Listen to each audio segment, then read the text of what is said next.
What it is, yo, you know what it is. It's sunny days, Back in the building, 305 degrees, always hot. where we're always hot in here. You know, you got me, Brother Albert, aka Big Money Sonny, aka RUSHMOB. Okay, then you got me, Brother Marvin, aka Big Sweet, aka Sweet in the building. We outside, We outside. we vibing. Yes, we is. So bruh, we vibing. So we laying back on some smooth type, Yeah. you know, vibing type, lay on back and just kick it type stuff. You know what I mean? Yeah. So I noticed some of our, you know, some of our followers, they, you know, they been kind of like that prison gang that we Gang, talking gang. about. Yeah. That prison Yeah. gang. Yeah. You know, that Yeah. gang that go in Yeah. prison. So me, like, we are brothers and we're like night and day. Yes, we You is. know, I'm kind of like the peaceful guy. You know what I mean? You have to really rile me up to get me to doing something, you know. But this guy here, you know, he's already on go. You know, sometimes I try to like pipe him down a little bit, which you know that don't always work out. So my prison bid, you know, it was smooth for me, you know, because I kind of searched for God, Yeah. you know. But it was a time before then, before I really found that path when I was trying to, you know, feel my way out. You know, I was doing some things, you know. Mhm. But your life in prison was way different than mine. Yeah. Well, I always had chose to be the back. You know what I'm saying? Play the back and you know what I'm saying, strike when I had to. So, you know, when that thing got into prison, it was kind of like, well, it wasn't new to me, but you know, I already know, you know what I'm saying, what to do and you know what I'm saying, how to handle myself. You know what I'm saying? But then, you remember the first fight? Yeah, let's talk about it. Well, the first fight down in Atlanta, you know, me and the little dude, we were jive kind of cool. You know what I'm saying? Going to work together, playing basketball together, playing handball together, you know. But I had so much built up, you know what I'm saying, just waiting to this go off. So, you know, we on the basketball court, so we both of us, I think both of us like kind of slender, small, right? So we had that little man complex. So right now, I'm a basketball player.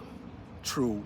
You know what I'm saying? So he really couldn't play basketball. So, you know what I'm saying? Make a long story short, I beat him in the basketball game, but he kept fouling me, hitting me in the face, and calling me all kind of names and all this here. And, you know what I'm saying? You ends out of Miami ain't this here and this there. So I'm like, bruh. So let me stop for a minute. But the homie, he was Zoe, but he was from Miami too, right? No, I think he was from Fort Pierce. I always thought he was from Miami. Nah, he was from Fort Pierce. Okay, all right. Right. But we were so cool, that's why they probably thought we, you know what I'm saying, dude was from Miami. But anyway, he followed me, hit me in the mouth, and you know what I'm saying, you ends out of Miami, you know what I'm saying, y'all ain't this and y'all ain't that. So I'm like, bro, you only must want this. So, you know, I ain't really want to tell you about it and get into it, right? So I just laid. So y'all sitting in the TV room. So I had them plotted. I say, boy, when he sit in that TV room, I'm gonna just creep up in there and just take off on him. So let me stop you right there for a minute. So like, this is the first time that we really talked about this. Yeah. And so I really thought the Zoe was from Miami. Yeah. You know. Yeah. So I was in my cell. Yeah. And I was picking hairs out of my hair bumps. And then somebody said, your brother just got into something on the yard. Mm-hmm. You know what I mean? So I ain't really know what happened. Yeah. Period. You know what I mean? So go ahead, finish. So, you know, I was just waiting to release this pressure. I was, bruh, right? But we had been through a couple of little things, You know what I'm saying? Prior to that, but so I seen him in the TV room, so I'm plotting. I say, man, I'm gonna smash this dude, cause look like he tried me, right? So I'm like, bro, he gonna get this pressure. So I peep up in there, and I see y'all sitting up in there. You, Matula Shakur, and all the other little, you know what I'm saying, old heads that you hang around in, you know what I'm saying, with. So when I seen him put his headphones on, that was a great opportunity. I walked up in there and it's busting, right? So you know how that go. When somebody get into it, everybody just pick up and, you know what I'm saying, leave. So you stood to the door while I'm working him. So my thing was, I was gonna try to take that dude out, bro. You know what I'm saying? Get it to him. So by you being the calmer, you like, bruh, that's it, bruh, that's it. So Right. so let me tell you what I did. So I didn't know what you was gonna do. Yeah. So when I seen you hit him, boom. And then when you hit him, everybody ran out of the TV room. And so the TV stand, like you hit him, and before he dropped, you picked him up and you ran his head into the TV thing. Yeah. Right? And so I'm like, oh man, so you was punishing him, right? So my thing, I had the same tweezers that I had in my hand. Yeah. Yeah. When I would pick him up, Yeah. bumps in the room, I had my tweezers. So you were punishing him so bad, so me and you didn't have to jump him. Yeah. But as you was punishing him, I was moving around with him, and I was hitting him with the tweezers. Yeah. I was hitting him with the tweezers, and he was like, and you were punishing him, and I thought you were gonna kill him. Well, my thing, that was my thing, right? But when I seen the reaction in your face, I was like, nah, I ain't gonna do it like that, because both of us can't get discharged like that, right? So with that situation, by you being there really like helped me, right? Because after I seen that he ain't had no defense, and I'm like really trying to just take him out of there, right? Right. So seeing you there, I was like, nah, I can't put my brother in this, right? So when you say, bro, that's enough, right? That snapped me back. So you know, man, that prison thing, bro, bro, that was the start of this on go. So eventually after that took place, and so, you know, in the prison, you know, the guards always look at you to see if you swole up. So people had heard that something had happened. You know what I mean? And so the little homie, I really thought he was from Miami. Yeah. I really thought that. You know what I mean? And so I remember that I was working in the factory, what they call Unicorn. Yeah. Right? And so I'm working in there. And so they have what they call hitting the deuces. And when they hit the deuces, that means like they automatically shut the compound down. And every officer, they run to the place where the officer hit the deuces. Yeah. Right? So I'm working in the factory in Unico, so I see all them running around, the officers. So I'm like, man, somebody in trouble. Right? And so, you know, I'm looking around, and all of a sudden I found they grabbed me and jacked me up. Yeah. Right? And they took me to the hole, right? And so, like me, I know that you are more aggressive than me. And so, before that, I had seen a little homie that you had punished. He worked down there with me. Yeah, all three of us had worked out. Well, I think you were working in the back, and me and him was working up front. Right. Yeah. But when I seen him, and I'm thinking he a homie, I went to him, and I wanted to talk to him. So I'm like, man, homie, man, I'm sorry for what happened to you. I say, man, my brother was going hard on you. I say, and if I would have went hard on you, man, we would have really smashed you in there.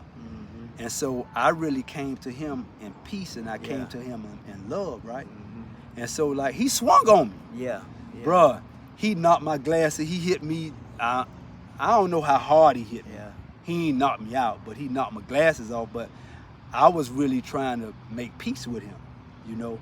And I'm kind of glad that he didn't really have a knife, because if he would have had a knife, he could have stabbed me in the face just like he hit me, Yeah. you know. Yeah. But I was trying to like tell him, no, man, look here, homie, you know, man, let's kind of squash this, because I didn't go hard on you. I said, me and my brother would have went hard on you. I said, man, we would have killed you in there. Yeah. You know what I mean? Yeah. And so after that, like a day or so after that, because he was so swolled up that he wasn't gonna make it through the day. Yeah. by time one of the COs seen him, they was gonna want to know what happened, and then people had started talking in the prison, and so they had eventually locked us up.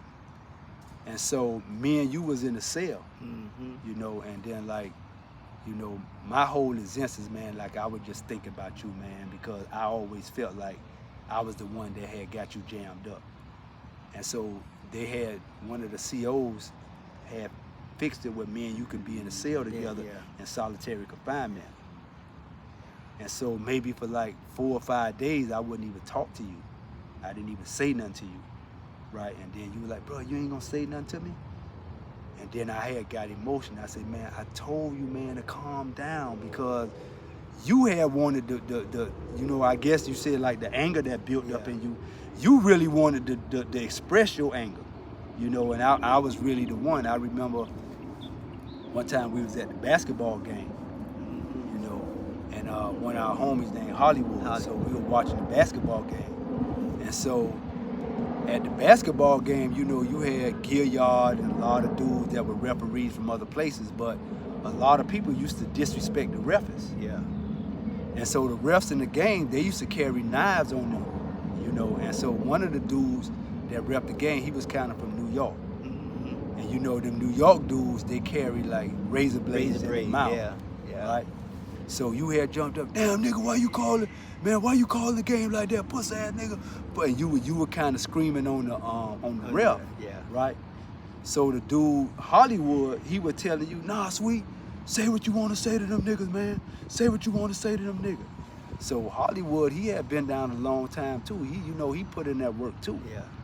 So then I jumped up and then I screamed on Hollywood. I said, hold on, nigga. Yeah. Nigga, I'm gonna die for him for real. Yeah. You ain't gonna die for him for real. I'm gonna die for him for real. Yeah. You know what I mean? Then I told you, I said, man, come on, man, let's get the fuck up out of here. Yeah. You know, with that, right? I was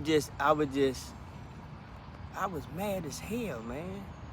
You know what I'm saying? And it was so much bottled up in me, not for being in prison, from in the streets, you know what I'm saying, and growing up, and you know what I'm saying, seeing the things that you know what I'm saying was going on with our life, and all that was just ready to just bust out. So every chance I got, bro, I was just gonna be on go, right? So I started surrounding myself with them type of dudes, right? So I noticed how you was changing and how you was acting, right? So I was like, damn, you know what I'm saying, my bro, he ain't really on that. And but yeah, man, you know what I'm saying, hell with that, man. I'm gonna do this time the way I want to do it, man, and you know what I'm saying, I'm gonna go when I want to go, and you know what I'm saying. But you know, like me and you, right, I can just look at you and feel your energy, and I can just, nah, bro, I ain't, you know what I'm saying, I'm gonna let that one there pass, right? So between the both of us, it was like balance. You know what I'm saying? So, but I remember one time when you know what I'm saying, ran up on that white boy to the commissary that owed you that money. You know what I'm saying? So what that was about? So I used to like do long sharking in prison. And so in the state joint, you used to hear about like if dude get mad, you know, they'll fire on a white boy and whoop up a white boy and all that. You know, but it was kind of different in prison because white dudes, they had like the Aryan Nation. Yeah, and they were going. And the Aryan Brotherhood and all that stuff. So me and this white boy, we had got pretty cool. So I got out there. I had, you know, I was running my little commissary. So I had loaned him some money, some stamps. Stamps was the money in Money, prison. So I must have loaned him like a couple of $100 worth of stamps. So I don't know if he kept putting me off, or he had like he wasn't gonna pay me, or because he was in the Aryan Brotherhood that he was safe. Yeah. You know what I mean? And so he had kept telling me he gonna pay me, telling me he gonna pay me, telling me he gonna pay me. And so I think he probably owed a lot of other people. He probably owed some of the other Aryan Brotherhood. Yeah, yeah. You know. Yeah, you did. So I was in the commissary one day, and then I seen him get 2 big old bags of commissary. So, you know, like, I always want to keep the peace, but like, I had stuff built up in me too, and I was challenging that. Yeah. I was challenging myself to try not to put myself in a situation so if something do come up, that I wouldn't be able to be eligible for it. And that's the same thing that I wanted for you. Yeah. Right? But it felt like, I felt like he thought that because he was part of some Aryan white boy brotherhood nation type stuff, that he could just chunk me off. You know, so I seen him coming from the commissary with 2 big old bags of commissary. So, man, I put them dummies on him. Yeah. Ping, ping, ping, ping, ping, ping, ping. You know, Yeah. I put them dummies on him. You know, man, I punished him. You know, just like you punished that dude in the TV room, I punished him. Yeah. Yeah. And I took all his commissary. It might have been like $300 because we had a spending limit of $340. He probably had that much in spending limit. Yeah. So, you know, so yeah. Shoes and everything. was in that Everything. joint, So yeah. I took everything, and then fortunately or unfortunately, the shoes, they fitted you. So I gave Yeah, them the yeah, shoes. yeah. You know, and I kept the commissary. So I kind of understand how people have that bottle up rage when they be in prison. Yeah. You know what I mean? So with that, you know what I mean, we talking about prison gang. Gang. You know what I mean? Yeah. And so Yeah. I remember, so we ain't never been to the State Joint and Gladiator School and Chobe and all them places that young people go. They learn how to be in prison. They learn how to smoke cigarettes yeah. and all that stuff there. So I remember I had kind of got in before you, and they had put you in the holdover in USP Atlanta. Mm-hmm. And then you kind of called home and like, man, we don't supposed to be here. Yeah. Cause that thing, bruh, right? When we pulled up in that junk, I was like, what the hell is this? Right? So that thing like shook me. Because, you know, I wasn't used to that right there. And then you've been hearing all the stories about federal prisons and how people get killed and raped and all that stuff. So, bruh, basically, I really wasn't, you know what I'm saying, prepared for that. So I called to the crib and like, man, y'all need to do something. You know what I'm saying? Y'all need to call somebody or something, bro, because I'm supposed to be up in this thing right here. I'm like, man. But the first day we got out there, bro, they gave us a knife. You know what I'm saying? They gave us a knife. The homeboy talking about some, man, come in the room. He got all kind of pounds of reefer and all kind of stuff. And I'm like, bruh, it's on. You know? But yeah, man, that gang joke, boy. That Gang.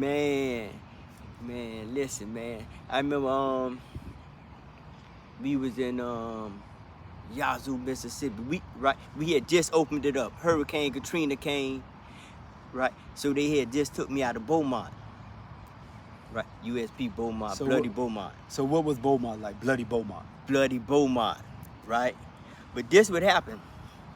So I come from Long Park, just getting into it with the Crip dudes, you know what I'm saying? So they shipping us. So we in the hole down there in California. I think I was in there like 11 months, 14 days or something like that. So right, when they shipped me, right, they shipped me to Beaumont. Bloody Beaumont. Bloody Beaumont. So I'm like, oh man, God, what you trying to kill me or something? I say, right. So I'm like, really like, right, I'm gonna go. So check it. When I get there, right, all of the homies there, dumping all of the homies there. right? The little Zopound, they there, so they done heard what's going on. And how about the same dudes we get into it in California, right? They in bloody Beaumont. So I hear them been telling them dudes from the hole, I say, boy, I say, bruh, we on y'all turf now. I say, but when y'all come across that water, I say, y'all gonna see us. I say, bruh, y'all gonna have to see us when y'all come across that water. I say, when y'all come in the south, bruh, y'all gonna run into us. Sure enough. I come there, so they lock me up. They say, listen, some of them dudes out there, they say, we ain't gonna let you out there because we don't want no problem. Who said that? The what it is, the people, the SIS? the SIS. Who is SIS? The SIS, they like Special Investigation. SIS. Special Investigation System or something like that. Yeah. So they come to me. They like, man, we ain't gonna let you out there because them dudes out there. I say, man, I ain't scared of them dudes. I said, if anything, y'all need to lock them up. So he like, man, you want to go out there? I say, yeah, but let me sign the paper. Right? So they give you a waiver paper to sign. I'm signing it, right? So it's me and the homie, right? So me and the homie got down together, right? So we rode together, right? I say, bro, I say, don't trip. The homies out there. Don't even much trip. Anyway, long story short, I get out, right? So it's late, so they, you know what I'm saying, take it straight to the unit, get out the next month. I think breath is like 6 something. Yeah. 6 something. So thumping all them, they out there. Boy, sweet, what's up? I say, where the dudes at? Right? I'm gonna go, right? So one of the little dudes, right, he was kind of gay, Mm-hmm. right? Yeah. So he ain't do nothing to, you know what I'm saying, to me, but he had jumped on one of them New Orleans dudes. Uh-huh. So he come to me, man, sweet man, right? I pull up on him. I say, bruh, get out my face. So he like, nah, man, sweet, let me holler at you. I say, Hold on, what you mean you pulled up on him? no, I pulled out on him. Pulled out what? I pulled that joint. I pulled that knife out on him, Okay. right? Mm-hmm. So I say, bro, get out my face. I say, the only reason why I don't smash you right now, because you ain't do nothing to me. I say, them New Orleans dudes gonna see you. So another dude, I'm on the top unit, he on the bottom, right? So dump like, boy, look at him, like look right there. So when I look, I can see the glass, you know what I'm saying, the glass window. So he peeping. I say, come on now. He peeping, right? So this one of the little big dude on the weight pile all day, and he, right? I said, come on out, bro. So he don't come out, we go in there, right? So, right, by the grace of God, he by lot, bro. Listen, man, you know what I'm saying, man? I'm gonna go in and check in, right? But I don't want y'all to walk me up because I don't want to make a scene. I say, nah, nigga, get up on, right? Get on the gate, right? So Beaumont, everything gated in, right? So this why they call it bloody Beaumont, because after the movement, all the gates shut. So you can't run, you can't hide, you can't go nowhere because everything gated in. So I say, nah, bro. I say, bro, I told you that y'all was gonna come in the South. I say, but bro, I ain't gonna need much mess with you, bro. Right? So at this time, I'm trying to change. Right? Because my daughter had told me when I was in the hole in California, she said, Daddy, why you always getting into something you don't think nobody love you? Huh? You don't want to come home? So I'm like, nah, man, they got me in Beaumont, man. They trying to kill me.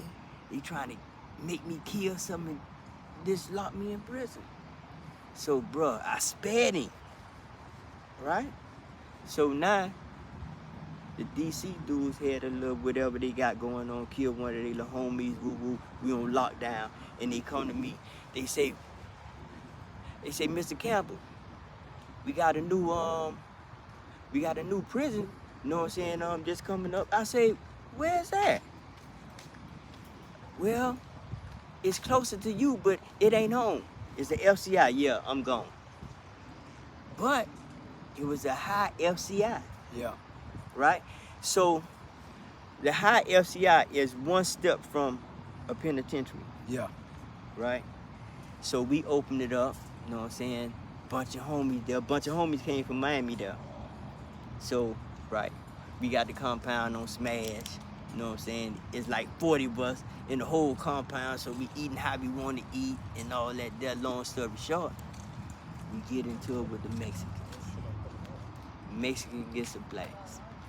That was the second most scariest thing that ever happened. You know what I'm saying? That I was part of. So the Mexicans, right? You got to give them their props because they well organized. You know what I'm saying? They gonna handle their business. They not running, right?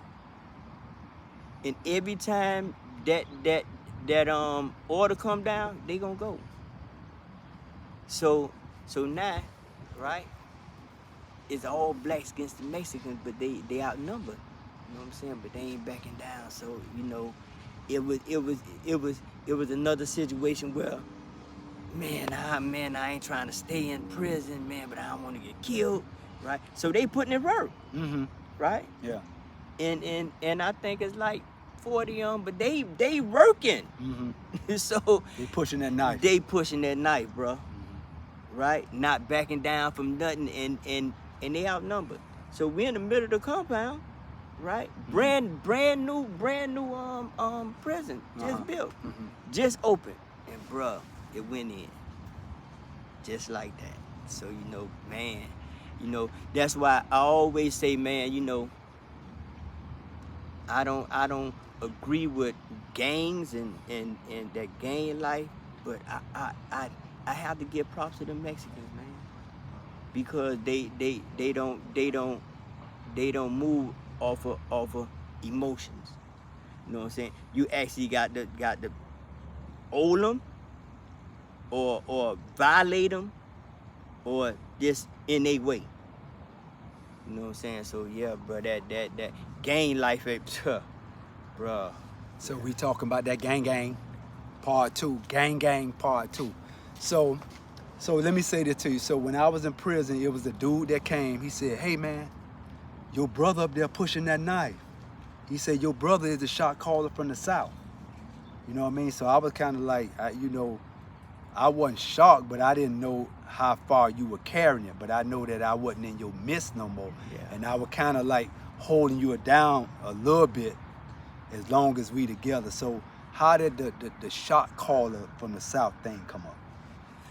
Well, you know, it really wasn't a shot caller because we ain't had no shot caller, right? But they were just liking the way that I can put together the move, right? So I was already alert on every little situation because, right, I'm coming from penitentiaries, right? So I know how a play finna come because of the way how people move, right? So I was one of them like, boy, sweet man, man, I think such and such man, old dude some money and you know what I'm saying, dude don't want to pay. All right, check this out. This what we gonna do. You know what I'm saying? We outnumbered and we gonna see a couple of them and just take off, right? So they liked it the way, right, I orchestrated, you know what I'm saying, movements. Right? So every time something, you know what I'm saying, pop off, boy, sweet man, look at here, man. Man, homie, man, what we wanna do, man? What we gonna do? All right, check this out. This what we gonna do. Right? So they gave me that title along with the SIS. Right. So everything that happened, right? Go get Campbell. Man, Campbell, what's going on? Hey, man, I ain't no shot caller, man. Nah, yes, you is. Nah, I ain't no shot caller. We don't have no shot caller. Yeah, but everything, you know what I'm saying, happened, everybody wait on you, right? So that's why people were saying, man, sweet down there, the shot calling, right? Because I knew how to move, bro, and I wasn't gonna get killed. Feel what I'm saying? Because my thing is like, bro, if I get stabbed up or killed, bro, that gonna just hurt too many people. So I learned the body language, and I learned the tension movements and all that there. So, bro, I was really like on some type of, nah, bro, we ain't gonna do that. You know what I'm saying? We just gonna just move past that right there because that don't make no sense. You know what I'm saying? And a lot of other dudes from other states and other towns and shit, they was like, look, bro, boy, look here, I got to tip my hat off to you, right? Because they knew, you know what I'm saying?